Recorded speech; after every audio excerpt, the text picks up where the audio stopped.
To complete a software update on your iPhone, first you'll need to locate the Settings app. This is the gray square with the mechanical gear in the center. Tap on this icon. You'll be brought to your Settings menu, and the option that we need to first find is titled General. You'll have to scroll down a bit to get to this menu option, but once you do, it will say General with the Settings app icon right beside it. Tap on this option. Now the second option is titled Software Update. Tap on this.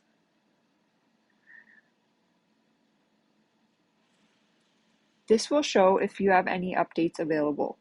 As you can see, this iPhone does have an update that's available to download and install. To start the download, tap on Download and Install. You'll be asked to enter your passcode, and then you'll be asked to agree to the terms and conditions. Continue to follow the prompts on the screen to start your software update.